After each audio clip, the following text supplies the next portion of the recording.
With a new season of the Aflac Cup Series will bring new rules, drivers, and plenty of driver swaps. First off, the Aflac Cup Series will be implementing the stage system we see in the Monster Energy NASCAR Cup Series. There will only be one stage per race, and the number of laps per race will vary. The top 10 will be awarded points from 10 to 1, and the stage winner will receive 3 playoff points, so this puts a big emphasis on winning stages. And second place will also be rewarded, and they will receive 1 playoff point. These playoff points will be added to each driver's points each round of the playoffs.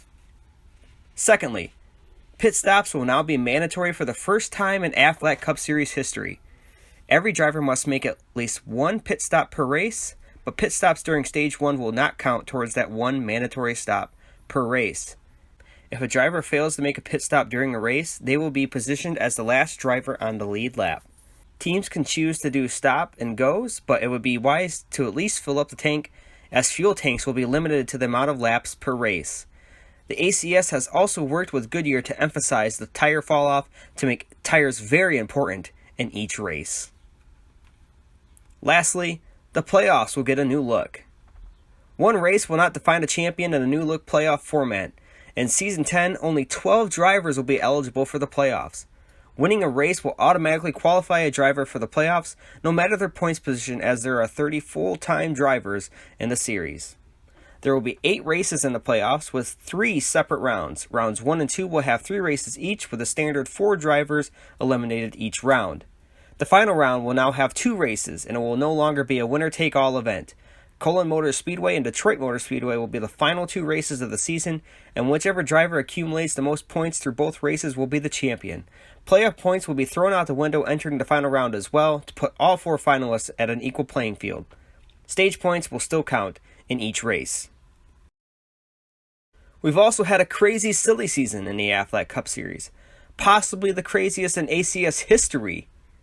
Kurt Busch has switched over from Stewart-Haas to race for Chip Ganassi and the One Team.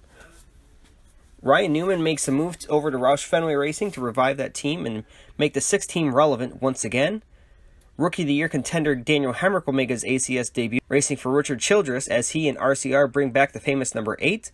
Martin Truex Jr. will now officially be racing for Joe Gibbs Racing, as if he wasn't good enough already in that 78 alliance. Unfortunately, the 78 team closed shop, but Truex found a good home with JGR. Paul Menard announces that this will be his last year as a full-time driver in the Aflac Cup Series.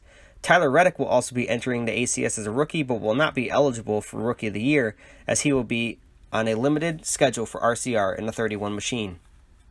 Daniel Suarez has been booted from the 19 seat and found a home with SHR in the 41.